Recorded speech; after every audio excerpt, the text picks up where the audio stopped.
Hello everyone, welcome back to our channel Chaurasia Pathshala. तो ये हम लोग का safety protocol for IC foundries का ट्यूटोरियल 1 है, जिसके आज हम लोग का टेस्ट भी होने वाला है, बट ये हम पढ़ लेते हैं तो एग्ज़ाम के लिए हमारा इंपॉर्टेंट है।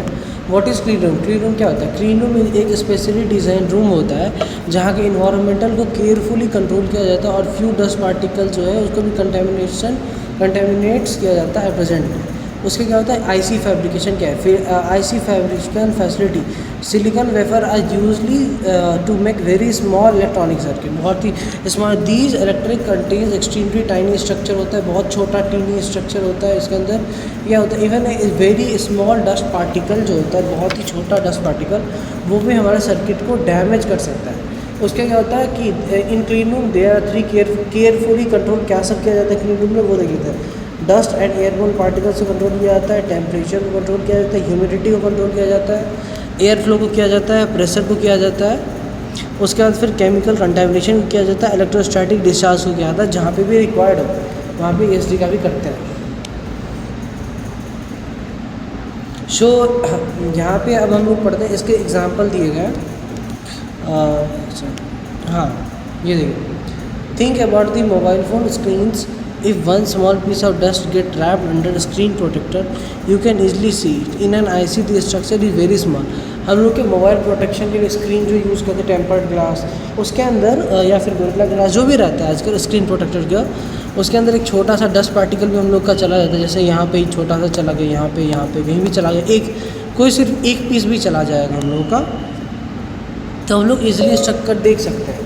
बट एक आईसी के अंदर जो कि हम लोग का बहुत ज़्यादा स्मॉल स्ट्रक्चर बना हुआ रहता है, उसके हम लोग हार्डली बहुत ही लार्ज हार्डली हम लोग देखेंगे, नेकेड आई से नहीं देख सकते उसको ईजिली उसको, और वो आईसी के लिए भी वो बहुत ज़्यादा बड़ा होगा। अब क्या है, why clean room required? Clean room का रिक्वायरमेंट क्यों? क्लीन इन्वायरमेंट होता है, फ्यू पार्टिकल्स होता है, फ्यूअर वेफर डिफेक्ट्स होता है, वैसा आईसी क्वालिटी होता है, हाई प्रोडक्शन यील्ड होता है। Why can a small particle be dangerous during IC fabrication? एक स्मॉल पार्टिकल भी आईसी फैब्रिकेशन के दौरान क्यों डेंजरस हो जाता है? क्या IC contents extremely small structure, बहुत ही छोटा स्ट्रक्चर होता है।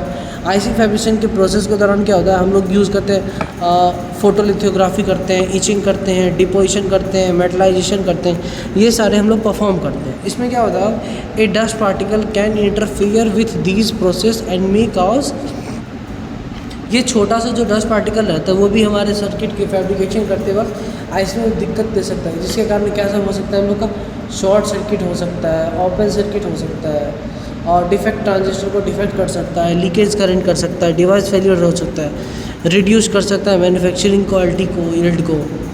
एग्जाम्पल देख लेते हैं, इससे क्या है, suppose we are drawing a tiny line using a pencil की जगह टीनी लाइन, यहाँ मान लीजिए सपोज यहाँ पे मैंने एक पतला सा लाइन डाला। If a large piece of dust falls on the paper, the line may broke or distort। अब मान लीजिए जैसे कि ये हमारा लाइन खींचा गया है, यहाँ पे ये लाइन खींचा गया, अब इस पर कोई बड़ा सा यहाँ पे इतना बड़ा आ जाए तो ये हमारी लाइन को यहाँ पे क्या किया, यहाँ पे कट कर दे रहा है। तो उस तरह से डिस्टर्ब कर सकता है हमारे साइकिल स्मॉल सर्किट पैटर्न को। जैसे कि मान लीजिए कि हम लोग इस तरह से कोई सर्किट बना हुआ है, ठीक है, और मान लीजिए यहाँ पे हम यहाँ पे इस तरह से आ गए, तो देखिए यहाँ पे ध्यान से कि यहाँ पे हमारा कट गया था, उस तरह से समझ सकते हैं। आईसी फैब्रिकेशन में आते particle looks very small to cause very large compare to the size of an IC structure. IC के अंदर भी लार्ज कंपेयर साइज में आईसी स्ट्रक्चर काफ़ी छोटा होता है। 5 सोर्सेज ऑफ कंटेमिनेशन क्या सब हो गए हमारे, डिटेल एक्सप्लेन किया गया यहाँ पे हम लोग को सोर्स ऑफ कंटेमिनेशन को। Contamination in an IC fabrication means an unwanted particle material chemicals, vapor and electrostatic condition that can affect the wafer, equipment and maintenance process। क्या होता है कंटेमिनेशन? क्या होता है IC fabrication means unwanted particles, material, chemical, vapour, electrostatic condition that can affect the wafer, equipment and manufacturing process। Contamination में क्या हो सकता है, पार्टिकल्स आ सकते हैं हमारे, अनवांटेड पार्टिकल्स, मटेरियल्स का कोई प्रॉब्लम हो सकता है, केमिकल की वजह से होता है, वेपर की वजह से होता है, इलेक्ट्रोस्टैटिक डिस्चार्ज जो होता है जिसको हम लोग बोलते हैं ESD, ये भी हो सकता है हमारा। ऐसे ठीक से इलेक्ट्रोस्टैटिक कंडीशन यहाँ पे लिखा गया है, जहाँ जिसको हम लोग लिख सकते हैं यहाँ पे ESD भी लिख सकते हैं। इसका मतलब होता है हमारा इलेक्ट्रोस्टैटिक डिस्चार्ज। उसमें क्या होता है, इसके वजह से हम लोग का वेफर में, इक्विपमेंट में या फिर मैन्युफैक्चरिंग प्रोसेस में दिक्कत आ सकता है। Contamination comes from people. Contamination कहाँ से सकता है हम लोग पीपल से आ सकता है, मटेरियल से आ सकता है, इक्विपमेंट से आ सकता है, केमिकल से आ सकता है, एयर से आता है, पुअर वर्किंग प्रैक्टिस, इससे भी हमारा कंटेमिनेशन हो सकता है। इसमें सबसे पहला हम लोग को लिखा गया ह्यूमन स्किन पार्टिकल। क्या होता है, human being continuously shed tin skin fluids of particle. हमेशा हम लोग का ह्यूमन स्किन जो है एक छोटा ना छोटा पार्टिकल वो छोड़ता रहता है, मतलब कि रिजनरेट होता रहता है पार्टिकल जो स्किन को निकल सकता है, जो कि क्या है, these particles can become airborne when a person move, walk and talk and perform work. ये सारे पार्टिकल्स एयरबोन पार्टिकल्स हम लोग का बन सकता है, छोटा छोटा। तो वो क्या कर सकते हैं हमारा पर मूव, जब हम लोग मूव करते हैं, वॉक करते हैं, बात करते हैं, परफॉर्म करते हैं कोई भी वर्क, तब हम लोग का ये हो सकता है। क्या this is one major reason why worker must wear. ये भी एक रीज़न है, वर्कर जो यूज़ करते हैं हम लोग के क्लीन रूम गारमेंट्स का यूज़ करते हैं, मास्क का यूज़ करते हैं, वुड का यूज़ करते हैं, ग्लव्स का यूज़ करते हैं। Hair can dust skin particles and other contamination losses hair can also fall directly on to equipment of और वेफर। हेयर क्या कैरी करता है, डस्ट करता है, स्किन पार्टिकल्स करता है, अदर कंटेमिनेशन का हो गए loose losses hair can also fall directly into equipments और wafer. Hair can dust skin particles क्या करता है, कंटेमिनेट करता है। Losses hair can also fall directly into equipments और वेफर। हेयर की वजह से भी हम लोग का हो सकता है कैरी करता है, डस्ट करता है, स्किन पार्टिकल्स कैरी करता है और अदर कंटेमिनेशन की चीज़ें यूज़ करता है। हेयर को ऐसे डायरेक्ट इक्विपमेंट और वेफर में दिक्कत आ सकता है हमारा। Hair covers are would therefore become before entering the control area. Control area के अंदर आने से पहले हम लोग हेयर को भी कवर कर लेते हैं। उसके बाद थर्ड आता है हमारा क्लोथिंग फाइबर एंड डस्ट। क्या होता है, normal clothes can release fibre. Normal clothes हमें रिलीज करता है, फाइबर रिलीज करता है। कैरी डस्ट पार्टिकल जो कि हम लोग आउटसाइड से आ सकता है, डस्ट पार्टिकल से आता है। मूविंग में, शिफ्टिंग, रबिंग क्लोथ से भी पार्टिकल एयर में हम लोग के कंटामिनेट कर सकते हैं। इस क्या करते हैं, क्लीन रूम कंट्रोल अवर स्पेशल गारमेंट। क्लीन रूम में हम लोग स्पेशल गारमेंट्स पहन के जाते हैं जो कि सोर्स ऑफ कंटामिनेशन को रिड्यूस करता है।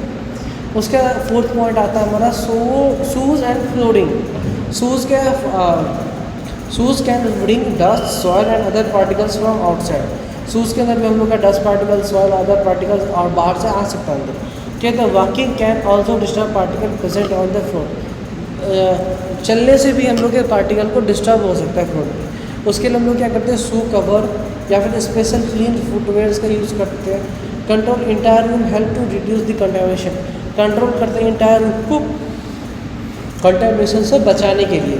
फिफ्थ पॉइंट आता है हम लोग का इक्विपमेंट जनरेशन प्रैक्टिसेस। क्या होगा, machine and equipments can generate particle because of friction, movement, vibration, wear and maintenance activities. क्या होता है, मशीन एंड इक्विपमेंट्स जो है जनरेट करते हैं पार्टिकल फ्रिक्शन की वजह से, मूवमेंट की वजह से, वाइब्रेशन की वजह से, वियर एंड मेंटेनेंस एक्टिविटीज़ की वजह से भी। इक्विपमेंट मस्ट देयरफॉर ए प्रॉपर्ली मेंटेन। इक्विपमेंट भी हमारा क्या होगा, जिसमें हम लोग का फैब्रिकेशन बनेगा वो भी हम लोग का प्रॉपर्ली मेंटेन होना चाहिए, क्लीन होना चाहिए according to facility of SOP। अब फैसिलिटी SOP क्या होता है, SOP आगे देख लेते हैं हम लोग, कहीं पे लिखा ही होगा, चलिए इस बात में देख लेंगे SOP क्या है हमारा। यहाँ पे एक पॉइंट रहेगा SOP। Chemicals and chemical residue. क्या होता है, केमिकल रेसिड्यू क्या हो गया, chemical residue vapor unwanted deposit हो गया, कंटेमिनेशन वेपर एंड इक्विपमेंट्स हो गया। Chemical must be stored, transfer, use according to approve procedure. क्या हो गया, केमिकल का यूज़ करते हैं वेपर में, अनवांटेड डिपॉजिट करते हैं। कंटेमिनेशन होता है वेपर इक्विपमेंट्स में, केमिकल मस्ट बी स्टोर्ड रहता है उसमें। Transfer and use of according to approve procedure. Materials and packaging क्या होता है, पेपर होता है, कार्डबोर्ड होता है, प्लास्टिक पैकेजिंग होता है। Other materials can release particles. Other material क्या होता है, रिलीज करते हैं particles. Only approved clean room compatible material should be taken into controlled area. Material and packaging में क्या दिक्कत हो सकती है, पेपर में या कार्डबोर्ड में, प्लास्टिक में यूज़ कर सकते हैं हम लोग, रिलीज़ करते हैं पार्टिकल्स को।